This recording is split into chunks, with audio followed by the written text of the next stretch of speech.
In fact, the cost of rehabilitating one case kwa private clinic ama private center ni 50,000. Hapa hiyo 20,000 ni afueni sana kwa watu wetu. Na nafikiri wakati tutaanzisha ile program ya NHIF, itakuwa ni afueni kwa kiwango kikubwa sana kwa familia nyingi ambazo zimeathirika. Nachukua nafasi hii waziri kukualika kirasmi uzungumze na viongozi na wananchi ambao wamefika hapa kwa siku ya leo. Karibu sana waziri. Asante sana. Regional Commissioner, naomba tuketi. Asanteni sana. Thank you very much.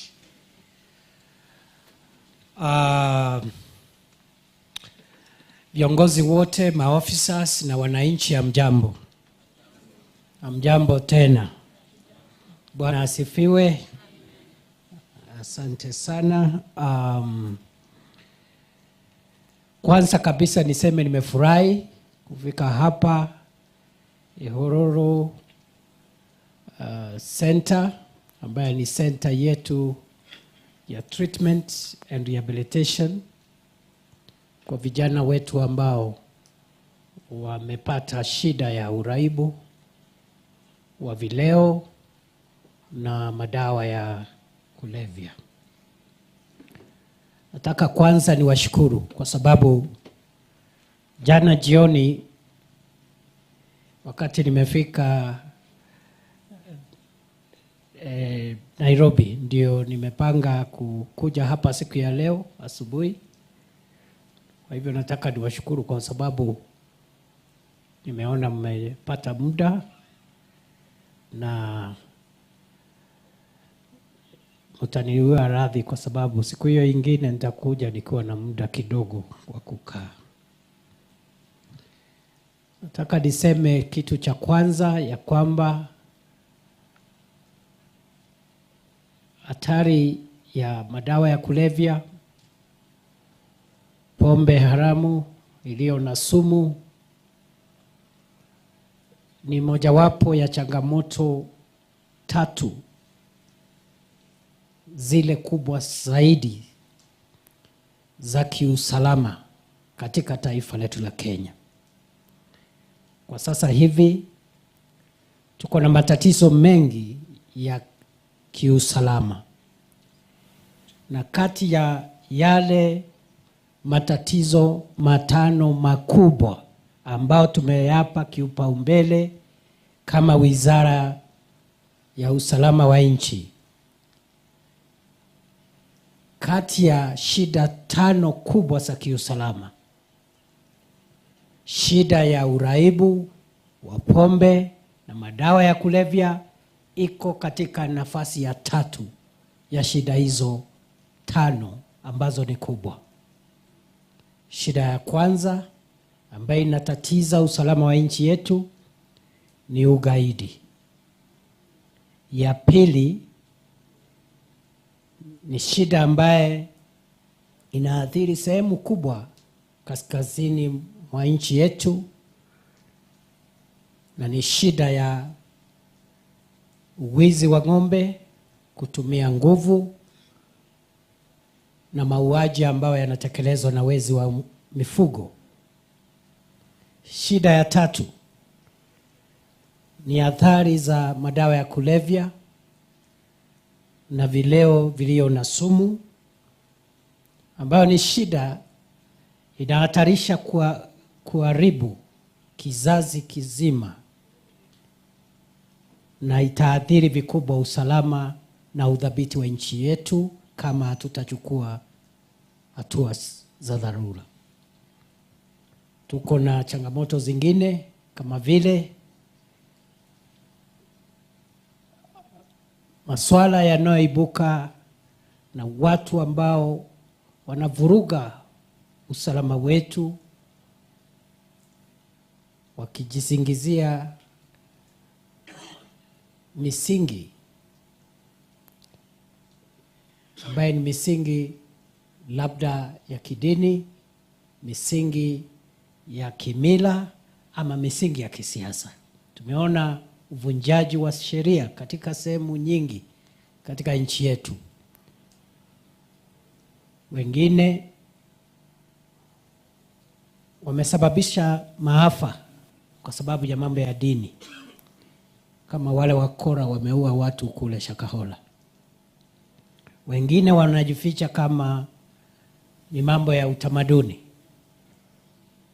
ikiwemo makundi ya Ramu kama makundi la Mungiki. Wengine wanajificha katika masuala ya shida za kiuchumi.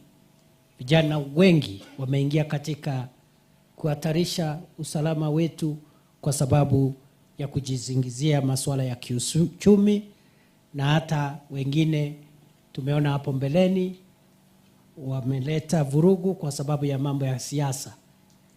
Na sisi tumesema ya kwamba matatizo ya kisiasa, matatizo ya kiuchumi, matatizo ya kijamii lazima yashughulikiwe kwa njia ya amani na kwa mujibu wa sheria, na hatutakubali watu kuvunja sheria wakijisingizia mambo haya.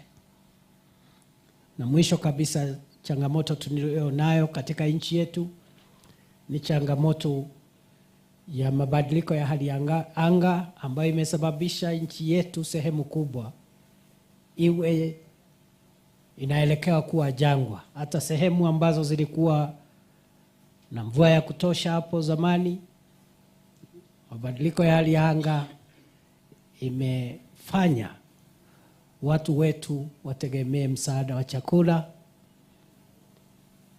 Na mimi kwa miaka yangu yote hii ni safari yangu ya kwanza kuona sehemu kama eneo la kati mwa Kenya, Central Province, sehemu zingine ya kwamba watu wetu wanapewa msaada wa chakula. It has never happened before. Ni kwa sababu ya mabadiliko ya hali ya anga, na wakati mvua inakuja tena kwa zaidi, saa ingine inaharibu. Kwa hivyo ndipo tumesema siku ya Jumatatu tumeweka katika gazeti rasmi ya serikali ya kwamba siku ya Jumatatu itakuwa siku ambao hatutaenda kazini ya kawaida. Sisi zote wananchi wa Kenya tutakuwa tunapanda miti ili tukomboe nchi yetu kutokana na janga la kuwa jangwa na janga la mabadiliko ya hali ya hewa ambayo tusipochunga itatuletea matatizo ya kiusalama katika sehemu nyingi, kwa sababu ya watu kujaribu kutumia rasilimali kidogo ambayo inapatikana. Kwa hivyo nikirejelea mada ya leo ni kwamba uraibu wa madawa ya kulevya na utumiaji wa vileo vyenye sumu ni mojawapo ya changamoto 3 ambazo tumeziwekea kipaumbele kama wizara inayohusika na usalama wa nchi. Katika vita hivi tunapigana na madawa ya kulevya, tunapigana vile vile na vileo vyenye sumu ambavyo havijahitimu vile vipimo ambavyo vinakubalika na wataalamu wa afya, na vile vile tunapigana na uraibu ambao unachukua vijana wetu wengi ambao wamezubaishwa na ulevi wa kupindukia na uraibu wa madawa. Wameacha kazi zao za kujenga jamii, kujenga taifa, na wametelekeza katika majukumu yao ya kijamii na ya kitaifa. Kwa hivyo ni fursa yangu kushukuru wale wote ambao wamewezesha kufanikishwa kwa hii taasisi ambayo tumeangalia siku ya leo. Nataka nishukuru shirika la serikali ambalo linahusika na mambo ya kupigana na madawa ya kulevya na kada, na vile vile serikali ya kaunti ya Nyeri. Kupitia ushirikiano wetu kama serikali ya kitaifa na serikali ya kaunti, taasisi hii imekuwa imepata kufanikiwa. Nataka nipongeze na niimize kaunti zile zingine katika Jamhuri ya Kenya ziige mfano wa kaunti ya Nyeri, kwa sababu madhumuni yetu kama serikali ni kuhakikisha ya kwamba kutakuwa na kituo kama hiki katika kila kaunti ndani ya Jamhuri yetu ya Kenya. We believe that every county should have a treatment and rehabilitation center, ndio tujaribu kusaidia vijana wetu. Kwa hivyo hii ni mfano mzuri, na viongozi ambao wako hapa kutoka serikali ya county tunawashukuru, na tunaomba kwamba tuendelee kushirikiana katika mambo mengine ambayo yanahusu masuala ya wananchi wetu.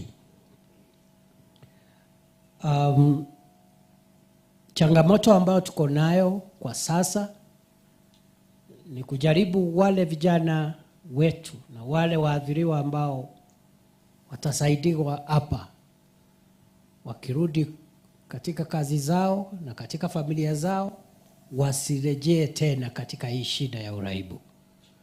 Kwa hivyo nimeagiza shirika la NACADA ambalo liko hapa washirikiane na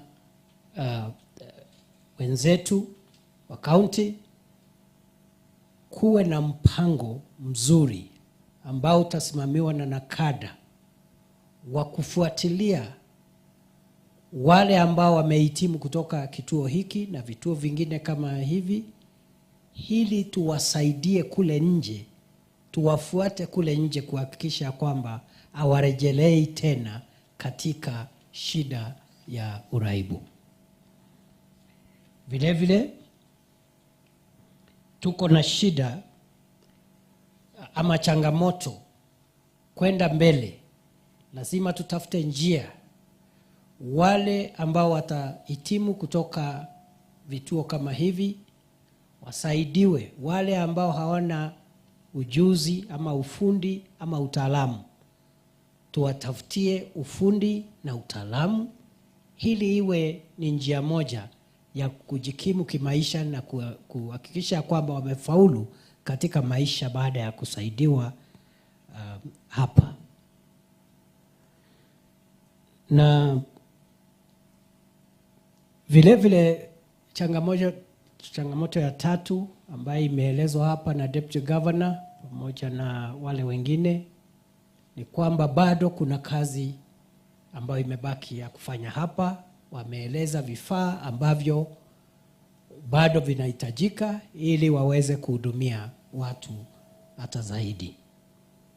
Nataka niseme hivi ya kwamba Wizara ya Usalama wa Taifa itaendelea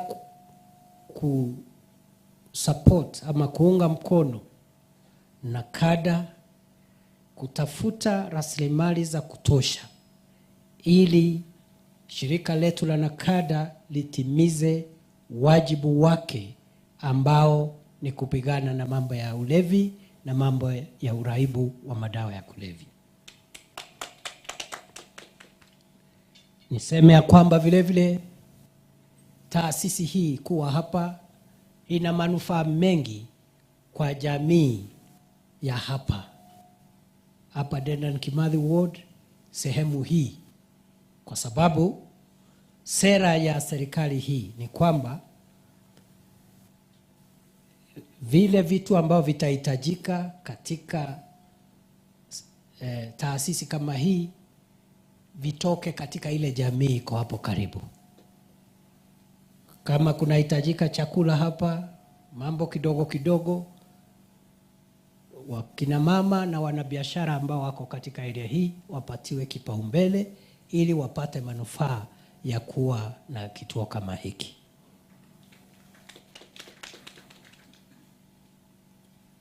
Kwa hivyo bado kuna majukumu ambao lazima tujizatiti ili tuhakikisha kwamba kituo hiki kimeazimia malengo ama kimeafikia malengo yake yote. Kama vile mheshimiwa ambaye ameongea hapa amesema, sehemu hii inajulikana katika vita vya kupigania uhuru wa jamhuri yetu ya Kenya. Ile vita dhidi ya ukoloni, headquarters yake dunia mzima ilikuwa hapa hii Tetu.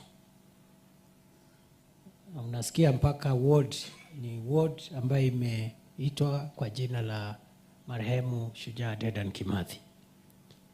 Kwa hivyo vile vile nataka nikubaliane na mheshimiwa ya kwamba lazima tusaidie eneo hili na kituo hiki, kwa sababu shida ambayo tuko nayo kwa sasa katika jamhuri na sana sana katika eneo la kati mwa nchi, katika jamii hii, tuko na shida ya uraibu wa pombe na uraibu wa madawa ya kulevya, na tusipochunga tutapoteza kizazi kizima. Kwa hivyo vile sehemu hii ilikuwa kipaumbele katika kupigania uhuru na ukombozi wa taifa, sehemu hii na kituo hiki kinaweza kuwa chemichemi na chanzo cha vita vikali vya kukomboa watoto wetu na vijana wetu kutokana na uraibu wa pombe na madawa ya kulevya. Vile vile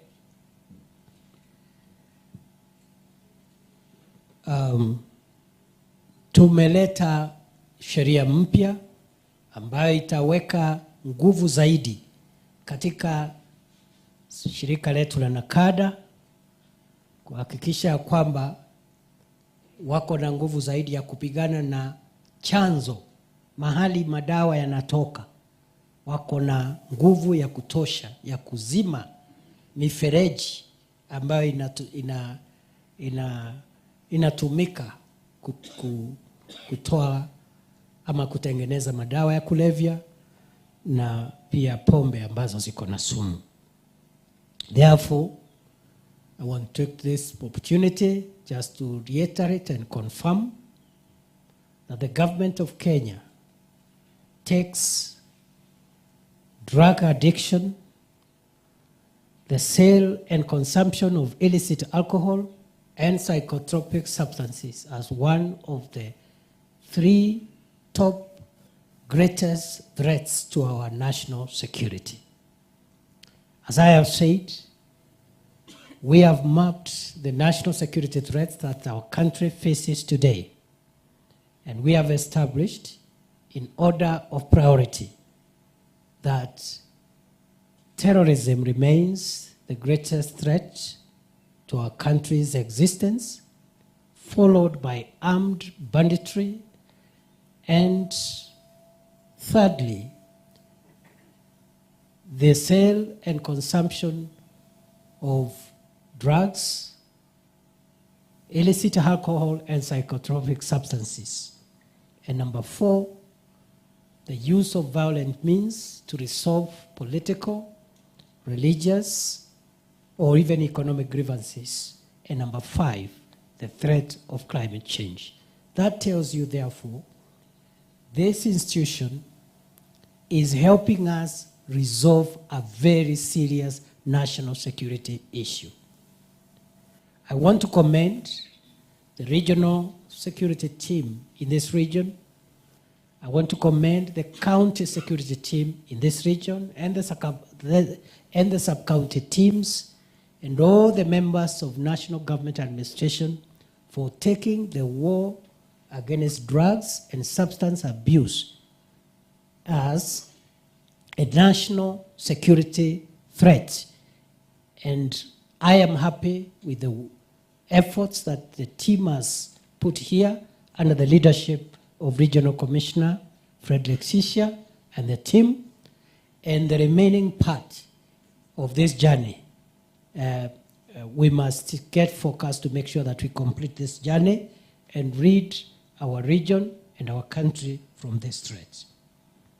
As I have said, that I applaud the cordial and joint working relationship between the national government and county governments. And I appeal to all the counties of the Republic of Kenya to emulate the example of this partnership and the example of Nyeri County, who has worked hand in hand with NACADA, contributing their portion so that this facility can be up and running. I therefore commend the Nyeri County government and give my regards to the governor and thanksgiving.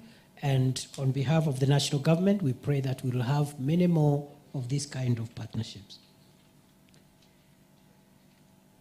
We have brought legislation to strengthen the powers of NACADA, to make sure that we empower NACADA not only to deal or not only to suppress the demand for drugs and alcohol, but also to increasingly suppress the supply. And therefore, we want to destroy the supply chain, the manufacture and supply chain of drugs and alcohol, as much as we are dealing with the demand for it. That legislation will go a long way in strengthening the fight against drugs and alcohol abuse. This facility will help the local community, who will get opportunities not only to work here in some of the jobs that may be available, but also to supply the various requirements, foodstuffs, and other requirements that, according to government policy, must be outsourced from the neighboring community. I want to say that the fight for the freedom of Kenya, which began here, must be replicated in the fight against drugs, illicit alcohol, and psychotropic substances. And we pray that this institution will play a leading role and will be replicated in many more counties even as we escalate this war. Finally, the MCA has asked about administrative units, and I want to task the team here to make some proposals of where we need new administrative units. And as soon as I receive the proposals in the normal way, I want to promise the people of Tetu, the people of Nyeri, because I have come here, we will split some of the most deserving administrative units so that we can add locations, sub-locations, and other administration units that are required here. Siwezi kukuja hapa alafu nirudi namna hii. So lazima tuongeze, si namna hiyo. Kwa sababu leo waziri na mvua yote ako Nyeri asubuhi. Sasa nitarudi tu namna hiyo. Si lazima tuongeze locations kidogo, sub-locations, divisions, ili hata Nyeri na yeye ione kuna tofauti. Kwa hivyo nataka kusema mimi nashukuru, sisi tunaendelea kushirikiana na wale ambao wako hapa, wako kwa sababu kama mnavyojua wabunge wako bunge leo siku ya Jumatano wanafanyanga asubuhi na alasiri. Kwa hivyo hawangekuja hapa, walinipigia simu na niko na salamu zao.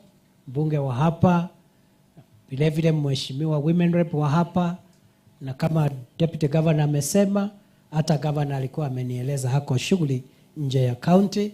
Kwa hivyo sisi zote pamoja na senator tuko pamoja na tutaendelea kufanya kazi na viongozi wenu kwenda mbele. Nataka niseme mheshimiwa deputy governor kuna maneno ameuliza hapa, lakini alitumia lugha tamu, akapiga kona hivi, akaenda hivi, akaenda hivi, alafu akaniweka kwa mtego. Alianza kusema sijui nini, unajua national government kama baba sasa. kumbe kuna mahali amelenga, na nafikiri aliongea na CEC, wakaambia CEC, we niletee hiyo nitakusaidia. Sasa kabla, unajua nilikuwa nimeanza kufurahi, kumbe kuna mtego hapo mbele. Nimeingia kwa mtego, lakini ni sawa. Nakubaliana na wewe Deputy Governor. We will continue working together. Wale ambao ni waraibu ambao wako hapa nimesema yao, tumesema vile watasaidiwa siku ile wanatoka, ili waende waanze maisha mapya kule. Na tumeongea, tumesikizana, nimewaambia, na ile mambo nimewaambia nimeacha hapa, lakini watapewa siku ile ya wanaenda nyumbani. Wakipewa saa hii hawatapona haraka. So kwa sababu nimefika hapa na nimemaliza shughuli, naomba ruhusa sasa kurudi. Nilikuwa naomba katika mambo ile mingi Deputy Governor amesoma hapa, sijui generator, incinerator, I don't know water treatment. So tutapanga, nitatuma hapa nakada, mtu yangu ya nakada akawapa. Sasa mfanye kazi na hao viongozi, mulete kwa niaba ya wizara na kwa niaba yetu sisi zote shilingi milioni 5 ya kusaidia hii mahali. So you have a day to bring that money here. So I want to commit myself. I will support this institution from the ministry with 5 million shillings. Asanteni sana. Mbarikiwe. I think tuachie hapo, lakini kabla tujaenda kuna You can justify the faith, the commitment, the sacrifice you have made to make us who we are. I am really, Your Excellency, very impressed by the Kindiki style of management.